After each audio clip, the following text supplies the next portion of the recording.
Welcome to Musings of a Geriatric Mama, where we discuss all things millennial and motherhood. This is not your average show where we romanticize being a mom, but rather a place where we keep it real while guiding you through restorative living and wellness, mind, body, and soul.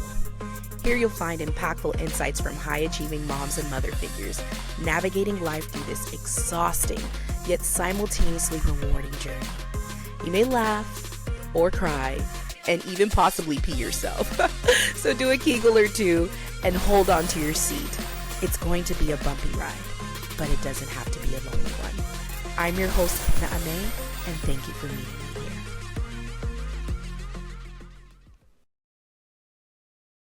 Welcome back to another episode of Musings of a Geriatric Mama, and I'm already really excited about today's episode.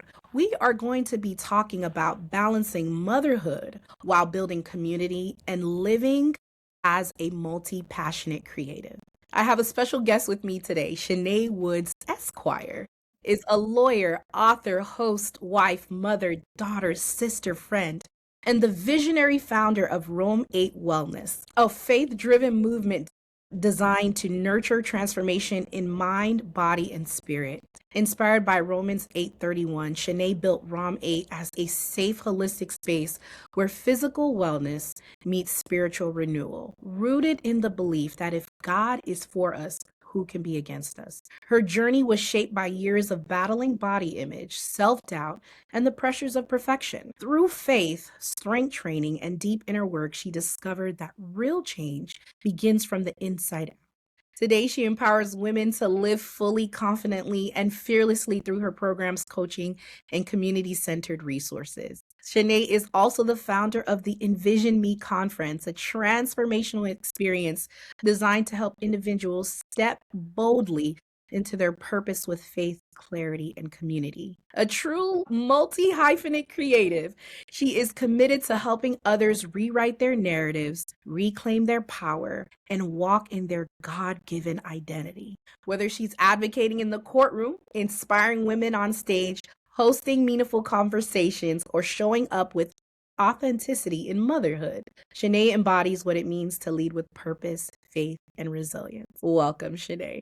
Thank you, and thank you for having me. I'm so glad you're here. And Shanae, honestly, this conversation, I believe, is going to set a lot of people free, put some perspective into what it really means to be multi-passionate, multi-hyphenate, and try to do all the things. So I try to find balance, and it's just a lot, but I think it's going to be a breath of fresh air for us to have this conversation, because a lot of us may feel alone in having all these ideas stirring on the inside, and getting insight on what it means to finally birth these things, or taking the time to understand that even though we have all these ideas, time is essential for us to be able to birth these things in due season. And I think that's the biggest thing. What we're so passionate about so much is just trying to figure out how to navigate when the time is right. So, Shanae, before we deep dive into our conversation,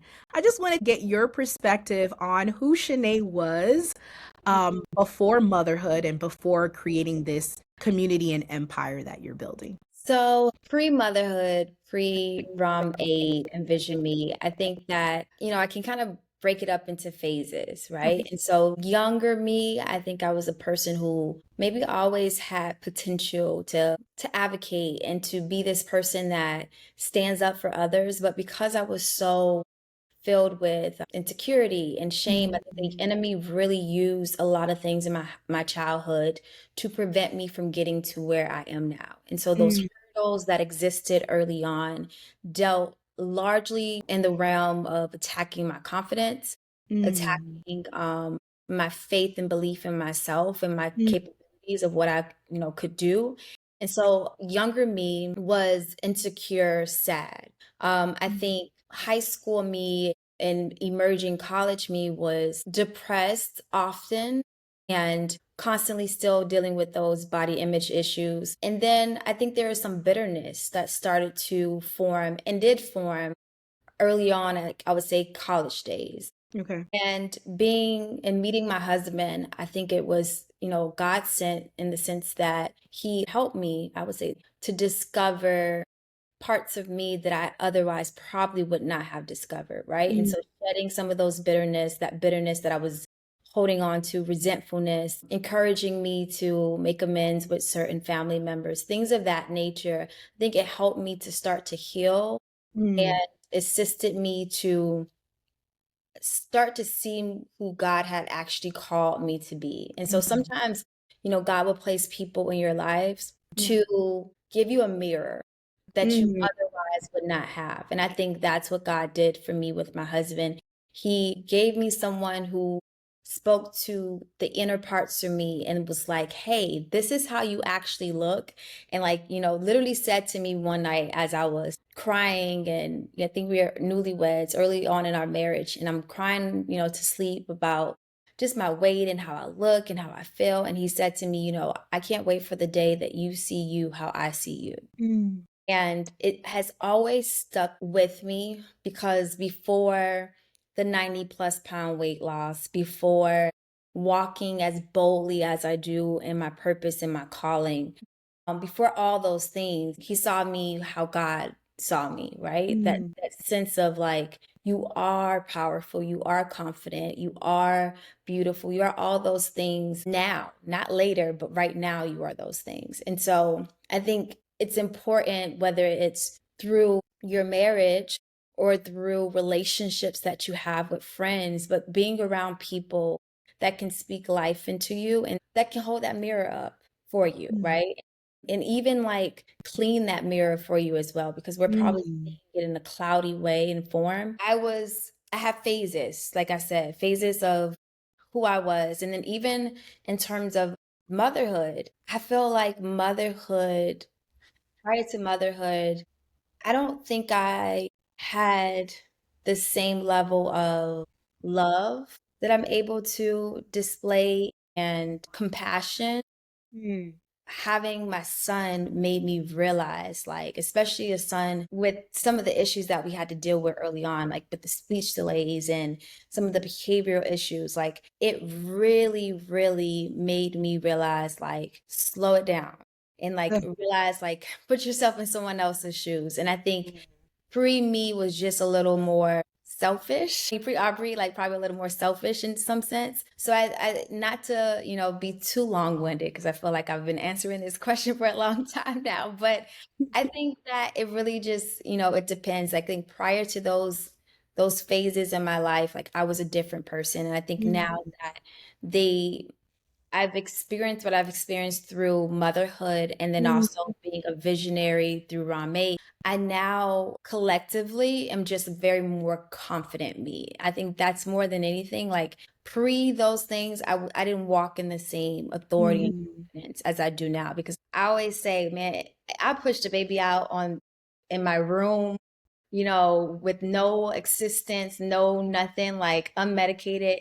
And I feel like I could do anything. So I that confidence that it gave me of birthing yeah. my son alone, Yeah. that is like night and day compared to who I was before and who I am now, for sure. Oh my gosh. I have to pause and Yeah. really just Unpack.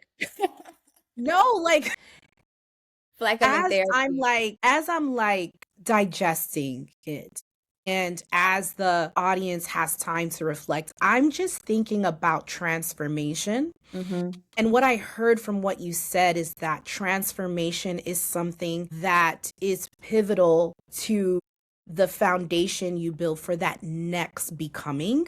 Like 100%. everything that you endured and overcame, whether it was through battling body image or finding and rebuilding the self-esteem and who you've always been, and then having to overcome the challenges of motherhood, that's just setting you up for your becoming. Yeah. And it's beautiful because we get to witness it. And it's beautiful because, sometimes like when we see people we admire on social media or, in different outlets, we just see them, Yeah.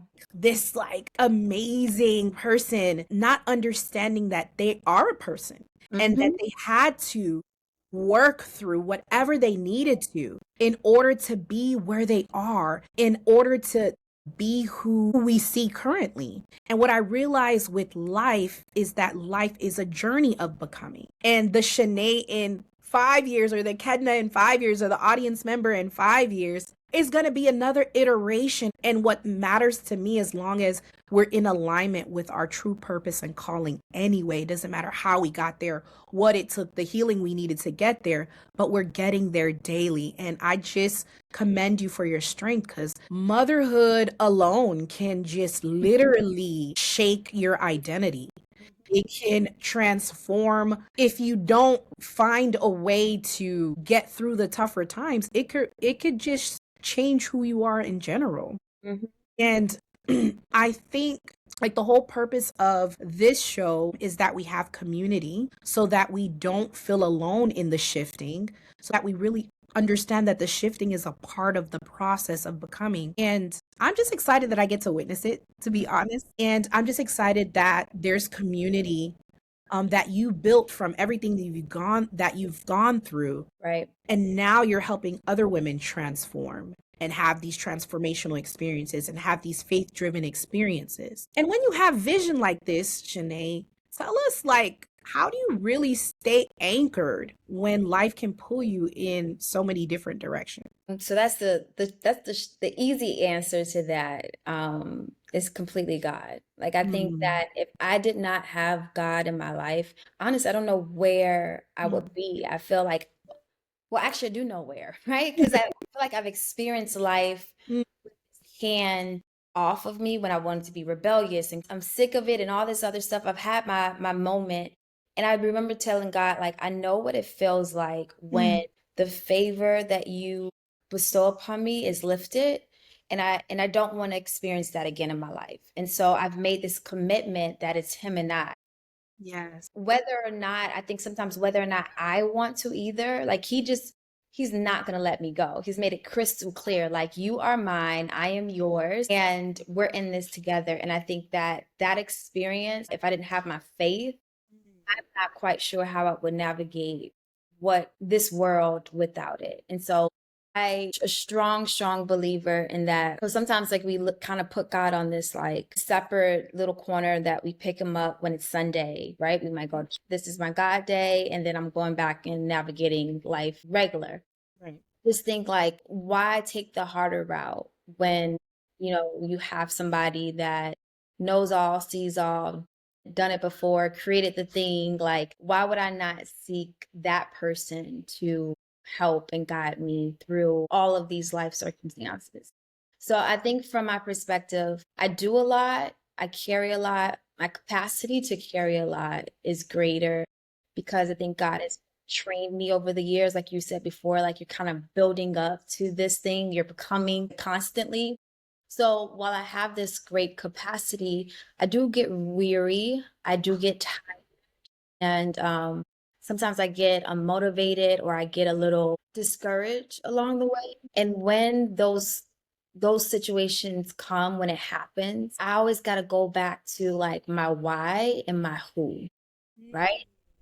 I think my who, it's because of him. It's because I'm doing this to honor my father. And I look at my relationship with God truly like my relationship with my father, and I get so emotional because it makes me think about my biological father. And I just think that my experience with my daddy, my earthly father, and him transitioning, I think taught me so much about my relationship with my heavenly father. Because I say to myself, if a human being is capable to love and to treat me the way that my earthly dad treated me, then how much more does my heavenly father loves me? Yeah. If I have the capacity to love Aubrey the way I love him, and I'll do anything for him, and I want the best for him. I think motherhood taught me, made me realize like I can imagine what God feels about me, right? Yeah. Because if this is what I feel about my little one, this is how Yeah. my daddy in real life treat me. Like I know now that you don't play about me and Yeah. that you are going to take care of me. And so I just stay connected Yes. that. And that's what allows me to like anchor myself Yeah. before I get too, caught up in the world and the fears and things that kind of like Mm, hold you back. So that's my anchor, 100%. I couldn't agree more with you. Growing up, I always said this: I rather be in than out, meaning like I would have rather to have lived a life knowing and experiencing God than to not have, to be honest with you. And for listeners, this community is rooted in my belief in God and Jesus. Not trigger warning. We're going to be talking about God today, okay? And we're going to do it unapologetically because the truth is, for us and for many, motherhood, life, and all the challenges we go through without an anchor can be almost unsustainable.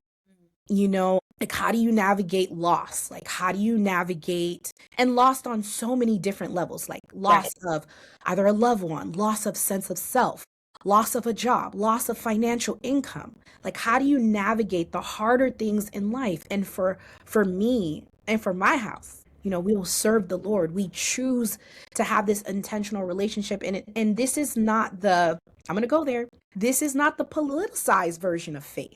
This is real deep connection that is rooted in understanding the love of God and living a life that mirrors that love for others. Okay. So the passion that you see and that you hear here is driven by a life of love, a reflection of God's love for us, and therefore our love for the people that we serve, whether it's our family or our clients or the community. Mhm. And that anchor I will never be ashamed of. Ever, ever, ever, ever. Because, baby, between Motherhood 2025, Girl, oh my God, girl. Whew. Lord. Yeah. Hello.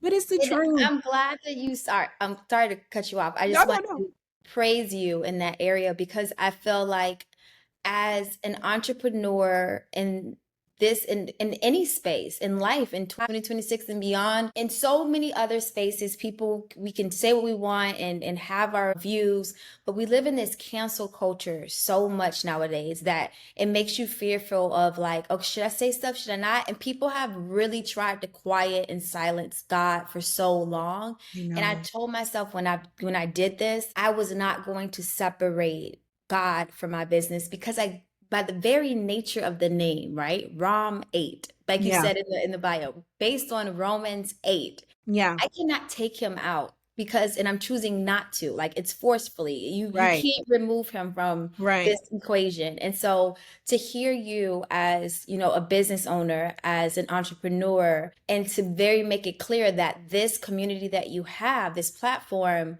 baby, we gonna talk about God Yes, we are. unapologetically. Absolutely. He is in the room. Yes. They don't know, but you started this conversation with prayer, I right? did. Before that record went on, prayer and God was invited into this space, into Yeah. this conversation. And I think that's how you stay blessed. That's how I stay blessed. That's how even when you go through what you go through, God remains and he continues to honor us because we honor him in our doing. Mm. I think that is it's a moment that I want to just highlight because I just know like it makes our Father happy, right? And I Mm. just think that even if we just think about that, like it's like if your kid was over here doing something that you taught them, and it's like Yeah. you're kind of proud. So I'm like, Yeah. I feel my daddy proud of that moment.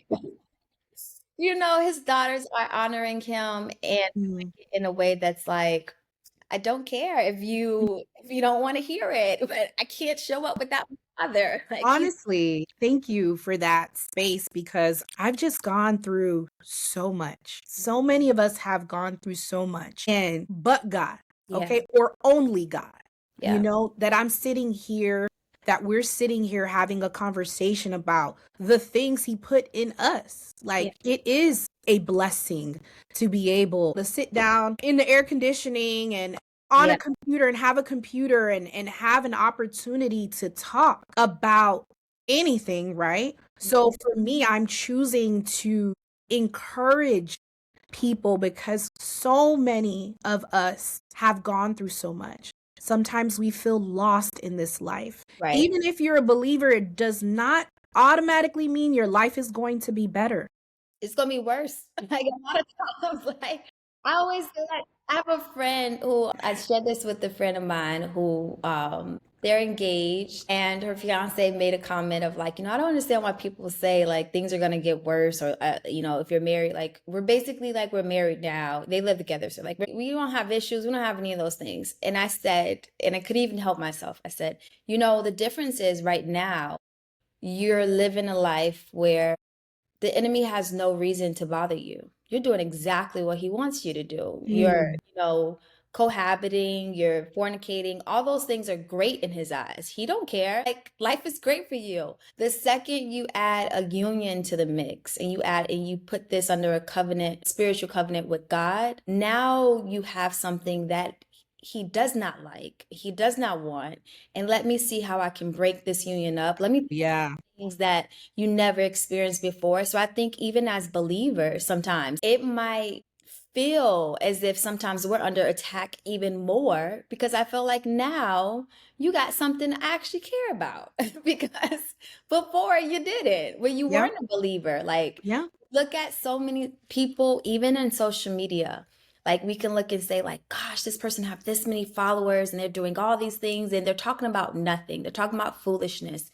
And I remember listening to a sermon and the pastor was like, the same way that God has certain capabilities and powers, the enemy has some too. And he has the ability to elevate people in certain ways. And if sometimes he elevate these people who should not have a platform for a reason, because if I can get you to now influence in a negative way the Yeah. masses, like that's helpful to the enemy's agenda now. So Yeah. sometimes like we might look at someone and look at their following and see like how in the world, Yeah. and it's like that's how in the world because they're Yeah. working for somebody else's agenda. And I Yeah. think that the Bible is very clear, like our path that we're on, the straight and narrow, is not for the faint-hearted. Oh. It's not something that it's much easier to go down a path of doing it the wrong way and being elevated quicker, right? But I Yeah. always got Yeah. like, don't elevate me if I'm not ready because I Mhm. want to keep the thing that you give me. I want to sustain it. And if you don't think I'm going to Absolutely. sustain it, if you think that there's some other lessons that I need to learn first, before, Absolutely. then keep me right here. Keep me Absolutely. here until I'm ready for that next stage because it's plenty of people who get there and then fall off or get there and then you sell your soul. And I'm like, Let's talk about that. Let me tell you, so you started off with something that was like, it like struck a chord with me. You said a spiritual covenant. You were Mhm. talking about marriage in that sense, but like we are in spiritual covenant as believers with God, Yeah, right? So the works of the enemy is to steal, kill, destroy, and confuse, right? So when you're building a platform that is faith-filled and purpose-driven, the obstacles will come because at the end of the day, we're trying to spread the gospel. right. We're trying to encourage people. We're trying to have people see that a faith-filled life is not a life that's missing anything, but can be a life that is filled with things of the spirit, such as joy, hope, love, understanding, patience, kindness, gentleness. There's more to it. And as for anyone that is building something that is purpose-driven, the challenges may present themselves, but the good news is we have God on our side. We have someone on our side that wants us to succeed.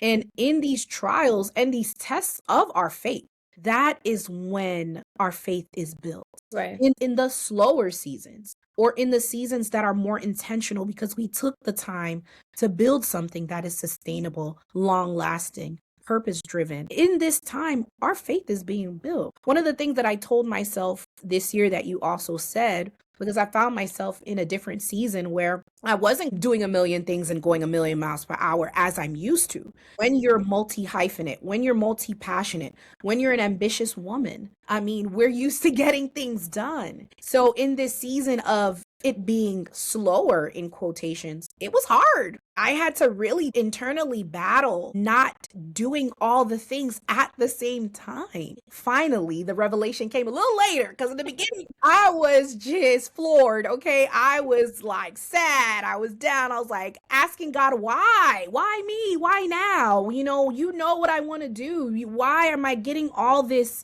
adversity? Why am I getting all this, pushback? And the truth is, I needed to be still to hear him. Mm-hmm.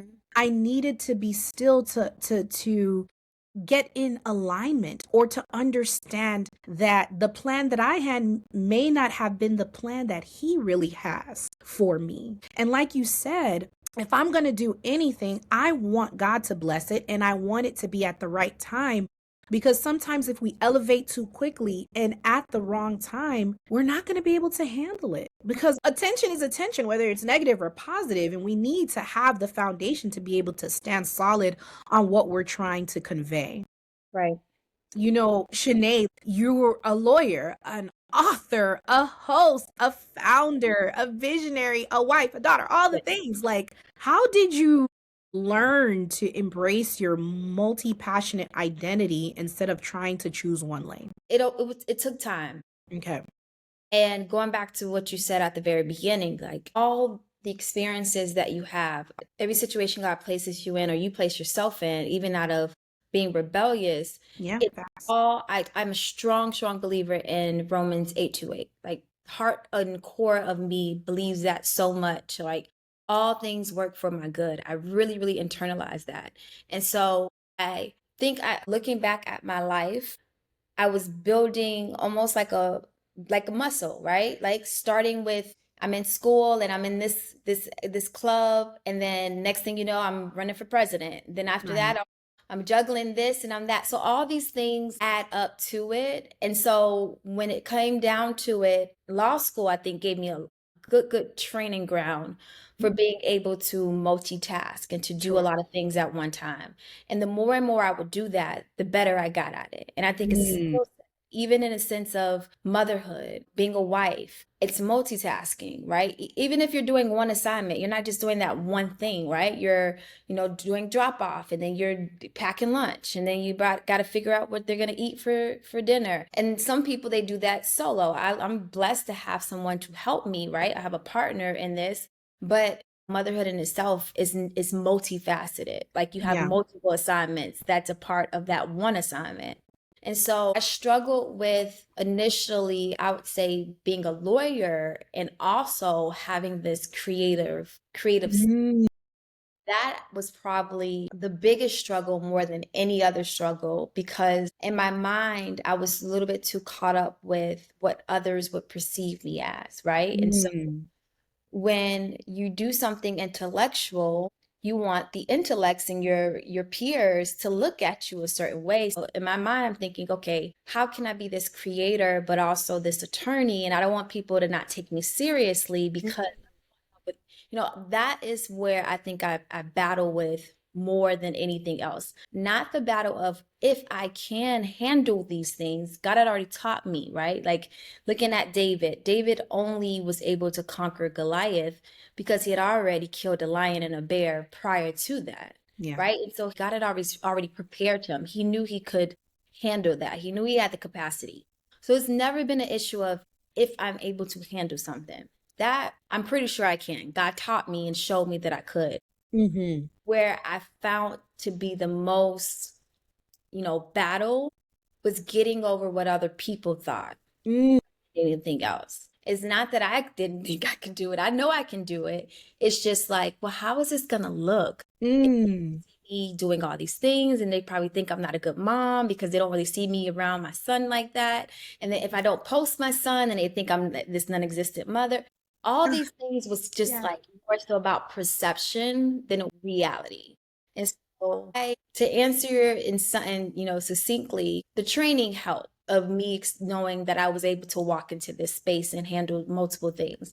And then after that, God just had to be very clear with me, and which he was. Like I woke up one morning and it was a voice as audible as I can like clearly hear. And it said like, don't be afraid to go outside the four corners of the box. Mm. it has stuck with me, and it's really what has birthed Raw Mate, because I was afraid to enter this space because, again, I'm a lawyer, I'm an intellect, and now you want me to kind of position myself. I don't want people thinking I'm a trainer and I'm not certified Yeah. to be a Yeah. trainer. How does this look? All those things. So God just had to make it clear, don't be afraid to go Yeah. outside four corners. Like, you need to get outside of what you think a lawyer looks, act, and feel like. And you need to be who I called you to be, which is a multi-hyphenated, multi-talented individual who's going to dominate and show up in multiple spaces. I can't tell you how many people would tell me, especially in law school, like, you don't want to be, a jack of all trades and a master of none. Yep. And I took that as like motivation. And I made it very clear, no, baby, I'm going to be a master of everything that I'm doing. I graduated top of my class. I was president of, editor-in-chief of Law Review, which is the top organization on campus. I was on trial team, another's honors organization. I was president of the Black Law Student Association. Those are not jacks at all. Like, those are not, nothing about everything I named. Every single one of those things, I was top in every single one. And so some people can't seem to wrap their minds around how. And for me, it's like I started to feed into what they were thinking instead of believing what God told me about me. And He told me I could do those things, and I'm empowered by Him to do those things, then I'm going to do it, and I'm going to do them very well on top of that. So I think I approach motherhood, wife, entrepreneur, corporate baddie. I approach it all the same way. Like, I know this looks crazy and it doesn't look like it's ever been done before, but maybe a first somewhere, right? Maybe that first is me. Who knows? So I just think that that's how I walk into it now, is leaning more into what God told me about me, opposed to what people perceive me. Okay, we're done. The recording's done. No, we can stop right there. That was a word. That was a message. And it struck a chord with me. And I know it's going to strike a chord with a lot of the people that listen and see this. I have been told my whole life that I do too much. I had a coworker tell me, because by trade, I'm a nurse practitioner. Wow. Okay? I've had my parents question what I'm doing. People say, how do you leave being a nurse to doing what you're doing now? And for me, I always was doing something. By the time I was 26, I had my master's. And while I was working as a nurse on the floor, I was in my master's program.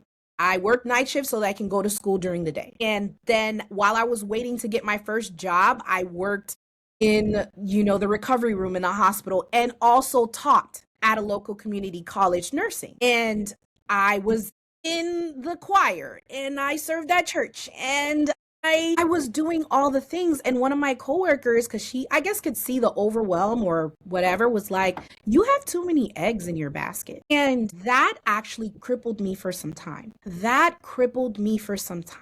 And I have been told that you're too sensitive and you're this and you're that. And it took me becoming a mother at 34 to let go of people pleasing, to let go of people defining me, to finally realize that up until this year, really, that it's okay for me to do all the things. And it's okay to have multiple callings on your life. We are created by a creator. And if we're made in His image, then we are also creators, right? So how am I going to deny my identity? And for so long, I fed into the narrative about me being team too much. From the time we could remember, we were taught to operate with the spirit of excellence. And that's generational, because our generations, our families had to overcome so much. And to be in these rooms and to be in these spaces, it took a lot of sacrifice from those generations to position us here. And maybe there's deeper roots, and we don't want to let our, the former generations down. We have to work harder sometimes because of maybe who we are, or the color of our skin, or being a woman. So we strive for excellence, and that's just the bar that we set, and there's nothing wrong with that. What I did learn is that there is room for grace and rest. And I'm learning that. And it's a steep learning curve, okay? Because I did not embrace it very well because I was so used to going, going, going. But for anyone that is listening, please continue to be the multi-hyphenate, multi-passionate, multi-called person. Yeah. Because the gifts that you have inside of you are not for yourself. Gifts are to be given. And if you need any encouragement, let it be today that you can be all you want to be. You can do all the things. The caveat is understanding there's a space for grace and rest and boundaries. And that's what I had been learning and up until this point. So I'm happy that you were able to just say it, okay? And be proud of this woman that you're called to be, this woman that you're evolving to be, because the world needs what you have. The world needs what you have. And if we're fearful and ashamed, then a lot of people may miss their breakthrough because of it. Amen. And I realized, like, if God placed this, if this thing is not moving from my heart and I can't shake it, Yep. I know it's because he put it there. Yep. So it's not going anywhere. Yep. So no matter how much I try to be something other than who I am, Yep. it's not going to show up. And it's so ironic that you mentioned grace, because at the top of this year, I hosted Envision Me. You were a part of it, right? So you saw the level of intentionality that it Oh, took yes. and what we invested in that conference. And I felt like I was on this mountaintop that I had. But right afterwards, I felt like I was in this low. So the next few months afterwards, God really dealt with me on grace, realizing like when you can only do so much, that's when my grace kicks in. That's when I graced you to be able to handle these things. I graced you to be able to show up the way that you show up. And whenever you feel like you're not enough or you can't do it, I look at Paul often and how he begged God to remove this thorn from his side, and like, whatever he was dealing with that moment, like he's asking for relief and God's like, no, I'm going to keep it there. I asked God for relief so much in so many areas of my life, and in struggles that I've dealt with, and thinking like, why won't you just remove this thing I'm struggling with? Or why won't you just make the path clear? And then he'll always go back to, I'm not taking it away because my grace is sufficient. Amen. Right. And so that's even what I have to realize. Like when we have these moments, we do all the things, but we have these moments where we feel overwhelmed. And so to the world, they're like, okay, so why are you doing this? Or why don't you just give up? You're doing this to yourself. Realize like I have to kind of go back to that, is that in these moments, I have to remind myself, your grace is sufficient. That's all I need. All I need is your grace, and I'm going to be able to make it through this. I'm going to be able to handle all these assignments that you've given me. And then there's other times where, I do have to take a moment and say like, hey, Shanae, maybe this is not necessary right now. Yes. Yes, I guess he gave you all these ideas, but did he tell you to execute them all at the same time? Like,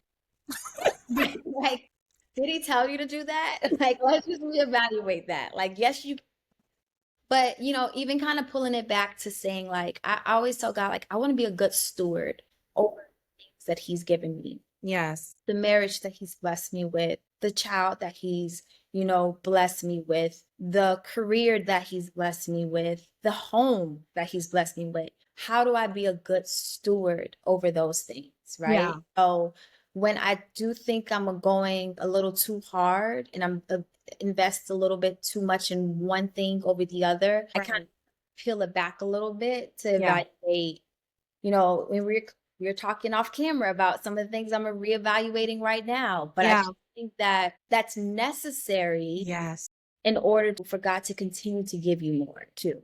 Because God is a wise God, and no person in wisdom is going to invest in someone or provide somebody with more and more gifts or more opportunities to do anything if they're wasting their investment, right? God, as he's investing in me, And how am I going to make sure that he knows he's getting a return off of this investment? That's one, me actually doing something with these gifts. Yes. So it doesn't take them away. That's one. But for two, I want to be wise in my decision making. And so I think something that people don't put enough emphasis on is wisdom, right?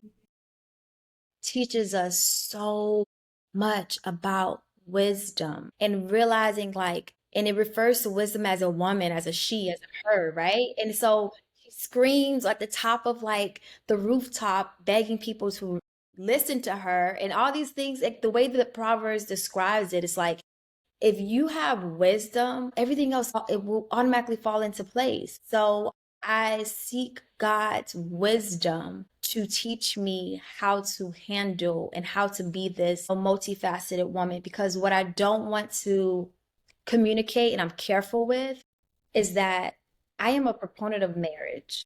I am a proponent of, motherhood, of all these things that I have. I am a proponent of these things. And if you want them, right? If this is your calling, this is what God has given you, then I want to be the woman that says like, yes, I'm all the things, but I also want to be mindful that I'm not telling you to go out there and work yourself down to the bone, Right. forsake your marriage and forsake your child. I have to be very mindful when I'm going too hard and when when I gotta tone it back a little bit, because again, going back to stewardship, I need to steward this marriage. I need to steward this child of mine. Like, I don't want to gain the world and lose my soul and lose my family. So while in the same sentence, I will say like, do all the things and you can do this. And yes, I'm that girl. I will say that, but I also have to be more mindful now. And I told myself I will, like, that the home, that's our responsibilities too. And whether you delegate that the responsibility, if you paying for a housekeeper and stuff, so be it. And, but I just think like, or whether you're divvying up chores with your husband, that's fine too. But just make sure that you put your mind towards that as well. Yeah. Is what I realized like I have to kind of be reminded of, to balance it all as much as possible. Yes. Okay. So I don't know if anyone had like a pen and paper out, but this might be your chance to just go ahead and take some notes. Okay. What you said was so rich. What you said, a lot of us needed to hear. The ambitious woman will be the ambitious woman. It's our DNA. It's our DNA to do. It's our DNA to go. It's our DNA to create. Because we see, especially if you are a visionary, if you're a trailblazer, if you're a community builder, we see beyond what is in front of us. Right. The thing about being a visionary is just being in alignment with seeing beyond what is possible. That's the truth. Like, you believe that the work that you're putting in can be a change maker, a generation curse breaker, like for real. Understanding that rest, reevaluation, and pivots are just as important as grind culture. Yep. Because we have been indoctrinated to do, to pursue, to achieve, that if we do something other than, or we try to take a break or rest or preserve our mental wellness, then it's bad or it's failure. But it's not failure. It's strength. It's success. To be able to pause, reflect, rebuild, pivot, figure it out, pray. Like, it's okay if you do that. Next year, you said so many good things. Wisdom. I sat down and I did my planning, or started my planning for the new year. And it was like, what do you want your CEO identity to be? And one of the words that I put down was wise. It was wise. I want to be wise. I want to trade chaos for clarity. Because the go, the grind culture, the pursue, it can leave you overwhelmed. It can leave you anxiety stricken, and it can leave you depleted. Yeah. And I was so used to doing it. But when my body started to, and we'll talk a little bit more about body and wellness, because this community is also built on mental, physical, and spiritual wellness, like giving practical advice to women and mothers on how to like be well in all aspects. You know, when you go, it starts to deteriorate all aspects of your wellness, and you're able to, you know, you had this transformational journey with wellness, and not only physical wellness but spiritual wellness. And I want us to talk a little bit more about ROM 8, and then we're going to lead into Envision Me. But you just said so much that is good. It was good. It was yummy. Pause, reevaluate, pour into your why and your who. You said that earlier. Pour into your why and pour into your who, and understand who and whose you are. Amen. The clarity will come. And the thing is, I realize we have to redefine what success means. Mhm. You know, there's societal definitions of success, there's spiritual significance and definitions of success. Like, what do who do we really want to be? What life do we really want to live? Is it based on what we see on media outlets, or is it based on who we know who we are and identity in our faith in God? Right. Like, I've had so many internal battles this year with trying to figure that out. But once I had that clarity and I had the desire to seek wisdom and to seek God, I know everything else is going to fall into place. It's just finding the time to get silent and realize that. And thank you so much for your vulnerability. And thank you so much already for pouring into our community and reminding us that these things are necessary, that you could be that girl, but you could be a girl that is rooted, anchored, and well, mind, body, and soul. And that kind of reminds me of what you're doing with ROM 8. And I'd love to talk a little bit about that, and then hopefully segue into what Envision Me is doing and the transformation that you pray women experience when they do attend this conference.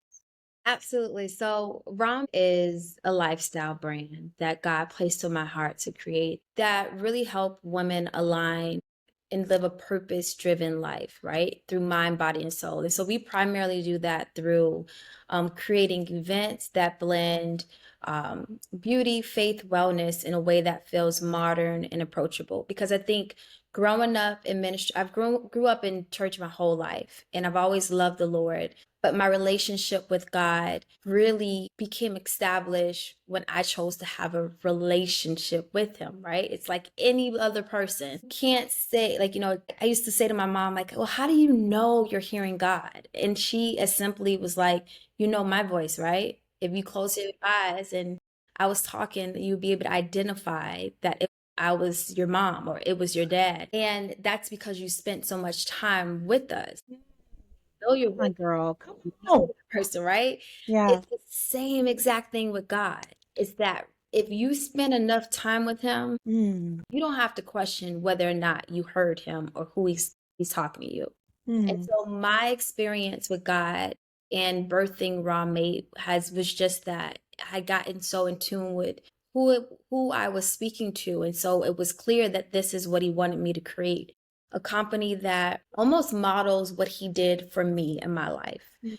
walked me through mind, body, and soul transformation. First mentally, you know, and well, first spiritually, I would say my relationship with Him. And then it became something that was also manifested physically through my weight loss journey. And I utilized that to get even closer with God. And I would look at God and like, Jesus is my trainer. Like, it was me in the gym, and He was coaching me to give me the tools and resources I needed to shed this physical manifestation of weight. And then that mental weight that I carried, that bitterness that I spoke about earlier, that resentfulness, all those things, I think He gave me resources and tools through the form of therapy to seal the deal. So mind, body, soul transformation is what I experienced to now fully walk in a purpose-driven life. And so Rom Mate, what I do is I curate these events that bring women together to give them those same tools and resources. And Envision Me just so happens to be our signature event that we host at the top of the year, because everybody have these goals, these visions that we want to achieve, whether you're an ambitious person or not. Everybody has something, right? Even the most, I guess, non-adventurous, non-vision forward person, there's something that you kind of map out for yourself and even from a day-to-day standpoint, right? Sure. And so, but the top of the year, January, we know that so many people attach that to their dreams, their goals. I want to lose 50 pounds. Yeah. I want to get closer to God. I Yeah. want to, try to have a baby, whatever that goal is. Sometimes it's like we have the goal, but what do I need to actually achieve that? And so Yeah. Envision Me is hosted at the top of the year where those goals are top of mind. And then we bring in resources and tools to kind of help you get you started. Yeah. I'm not this person, like, I'm not trying to sell anybody a dream or some false hope of like, you come and this is the magic pill that's going to fix all your problems in the world. Right. No, it's not that, but it is something that I would say is a detox, a refreshment, Yeah. something that starts that A process. Kickstarter, for sure. It starts to get going. And then throughout the year, we follow up with several other things in our Raw Mate Circle and all the other micro events we have throughout the year to kind of reinforce what we taught at the beginning of the year. But I think Envision Me is such a beautiful event and conference because it's not like a conference that I've ever attended personally, right? Like I think having something that connects me from a mental standpoint where I can go and listen to panels of therapists and talk about a therapeutic conversation.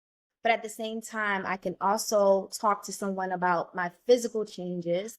And then I can also have a panel where we're talking about entrepreneurship, but not even this year's theme for our entrepreneurship theme is kingdom business, right? Doing business God's way. Because not only am I showing up in the world as that, but I want to show up as a Christian. Like I want to show up as a godly woman of faith in my business. Where's the people that can speak to me like that?